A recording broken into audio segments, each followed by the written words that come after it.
Hi guys, welcome back, whatever it might be for you. I'm Alicia, Campbell's Cottage. I have a really exciting order today. Now I am sorry for my voice. Hopefully it doesn't sound too horrendous through the camera. I have been sick, unfortunately. It's what it is, daycare, it's winter time. Macy brought home a bug either from a friend, from daycare, I don't know where, and obviously has passed it on to me. And I really wanted to get this video done because I really need to get these guys out of their box, out of their bags and into some pods. But I did, and I think here she comes. Thankfully she's getting over her flu. Which is good. So obviously from the title you'll see I have done a huge Garden Express order. We need to get some trees up around this place.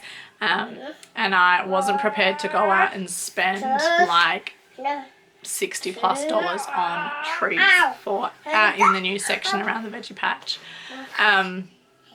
So I bought treelings off of Garden Express. It's the first time ever that I have bought a live plant. Now I've already opened the box because, to be honest, I've tried to record this about 5 times and every time my little helper comes in, starts knocking the camera around, goes wild, gets loud. Oh, my camera's gone flat. It's been chaotic. So look, it is what it is. Let's get it done today. I'm hoping my phone doesn't go flat because I do need to, I need to refer to that for some of the details. But let's get started. So first up, they came in a box. To be honest, I was expecting a much bigger box, but more square.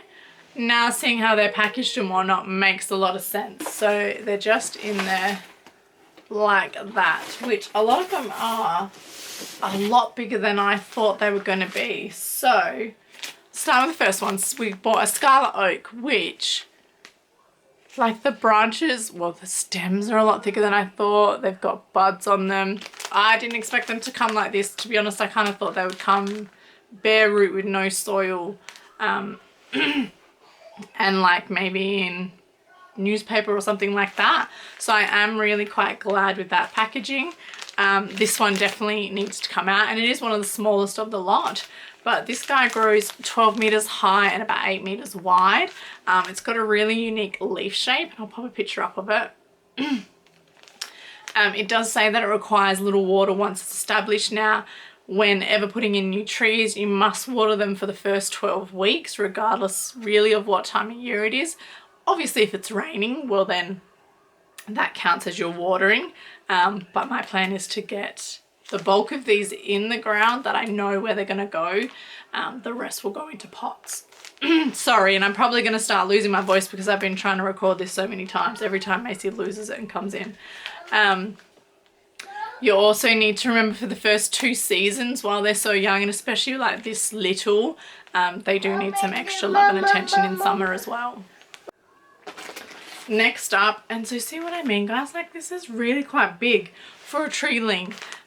Also, sorry, this scarlet oak was $8.40 as well, same as this. So I bought 3 silver birches, so they've put all 3 together of the same one.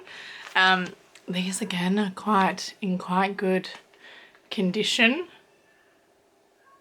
Like all the buds look quite good, not dried out. So the silver birch again says that it's, you know, requires little water. That's what they say. They don't say drought tolerant because that's obviously very different. But again, it has to be once it's established, so after those sort of first 2 years. This one grows 3 meters wide and between 8 to 10 meters tall, depending obviously on its environment. And they look really good when they're bunched together, so that's why I bought 3 of them. So I'm actually going to bunch these 3 together, and I'll pop a photo of what they look like. Alright, so this one is one of the ones that I bought the most of, hence that. This is the London plane. So these are quite common in Western Australia for in like parks and big spaces, which is why I have got them, because the area that they are going into is going to be, it is a very big, it's out in the open. I wouldn't recommend something like this for a very small suburban backyard. They've got quite a unique leaf shape. This is a bit dry. But these ones, like you can see, there's some new growth. All the top buds are looking good. These are, like, the leaves are dry, but you kind of expect that. They've obviously been in boxes for a while, in the box for, so I think they're in transit for like 2.5 weeks. And then I've had them home now for a couple of days, and because I haven't been able to film this or really even do it because I was at work. We had Macy's birthday. So today's been my first free day, and obviously I'm not feeling very well and it's raining, so I'm not about to go outside and make my cold any worse, but I thought I could do this. So the London planes are deciduous, and so where I'm going to plant them is going to be along a fence line, and that is the purpose I wanted them for. So in summertime they can shade my veggie patch in the afternoon of the hot summer sun, but then they're deciduous, so then in wintertime my veggie patches will get enough sun that they need because the leaves will have fallen off. They do have little round, like, fluffy seed pods. They can be a little bit annoying. But I figure, like, out in the massive landscape that we've got, it's not going to be a problem. No. Yeah, you're playing with No. Yeah, okay. So these guys grow. Guys.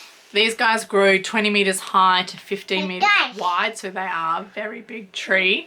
They actually say that they're frost tolerant as well, so that's quite good, because we do get frost out here. We are heading down into a creek line. So yeah, I'm excited for these. I can't lie, I'm a little bit nervous for the parrots to damage these, because I do know where I want them, so these will be ones that will go straight in the ground, so we'll have to put some extra measures in. And they're quite fast growing as well, as liking a different range of soil types. I paid $8.40 as well for the for all of them so far, the scarlet oak, the silver birch and the London plane. So another quite long one. This one's quite thin, but I don't think this one grows as big. I've been told that this is absolutely stunning in spring/summer. It is the flowering dogwood white.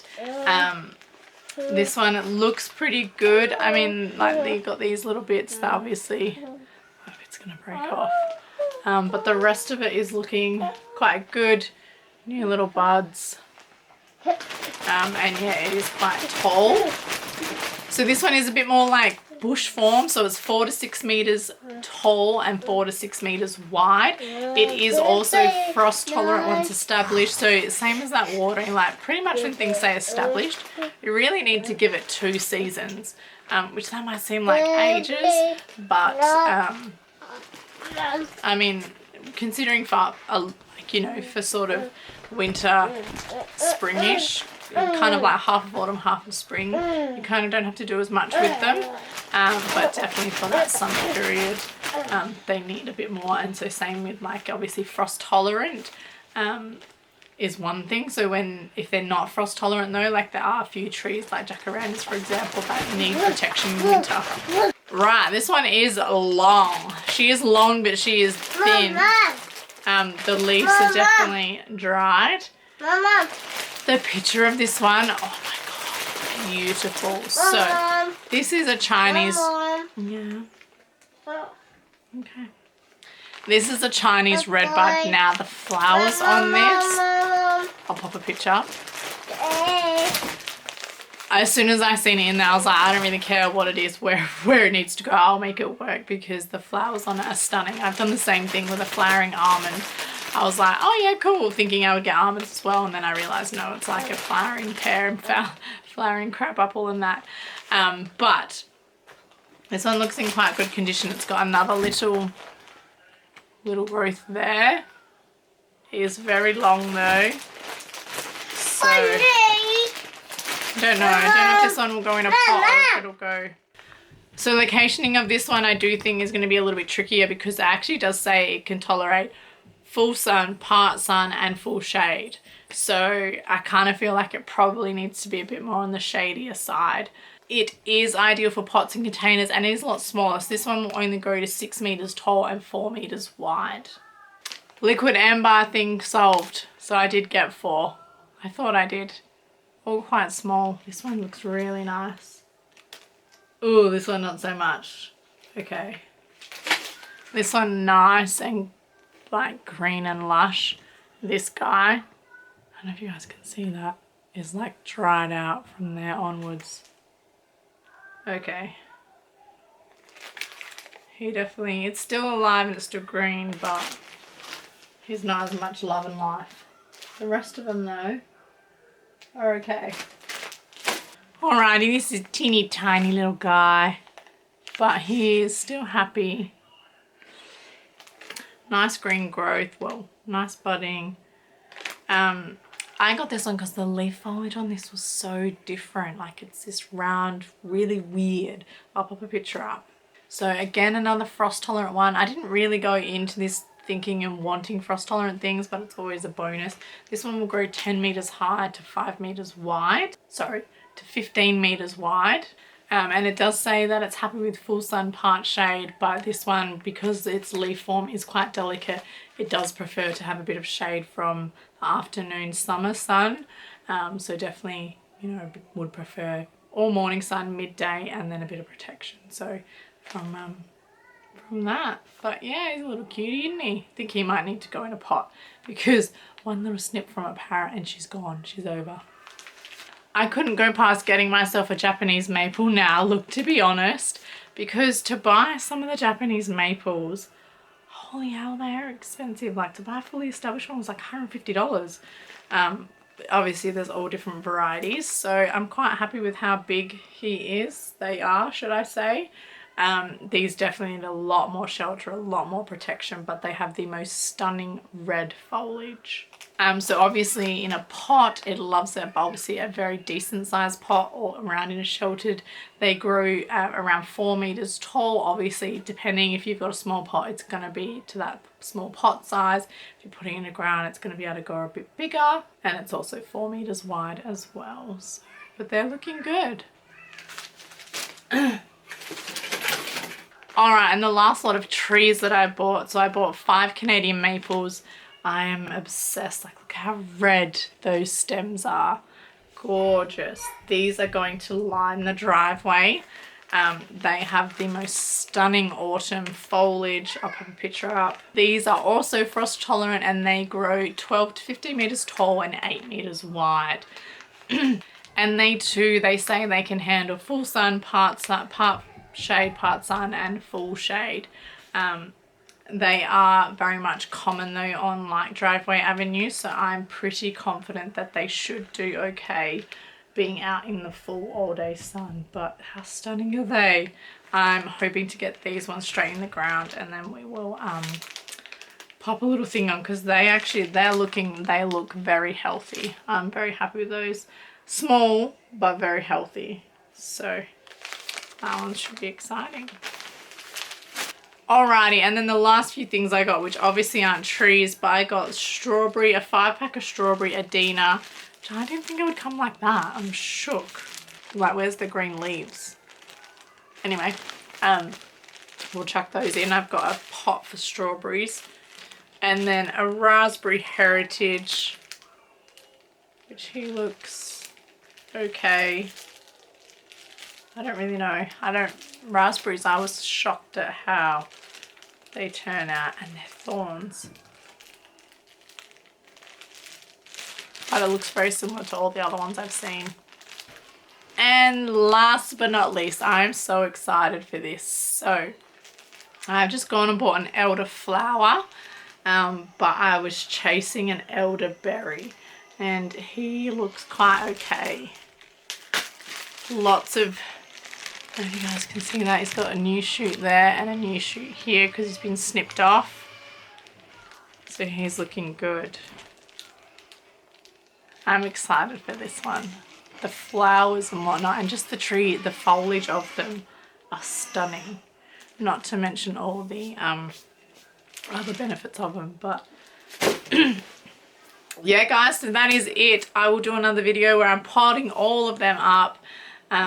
Or planting them out, we'll see. We might end up having to pot them all if I'm not ready to plant them out in the landscape, or we might be able to do both, depending on how long it takes me to get over this bloody cold, because obviously I can pot up in the shelter. I can't plant out in the shelter if it's raining, and we do have some wet weather coming. So I hope you guys enjoyed. I will put a link to Garden Express below and try and list, and I'll list what I've got and how much each thing cost. Obviously it could be different by the time you go on there, but yeah, have a lovely day guys. Bye.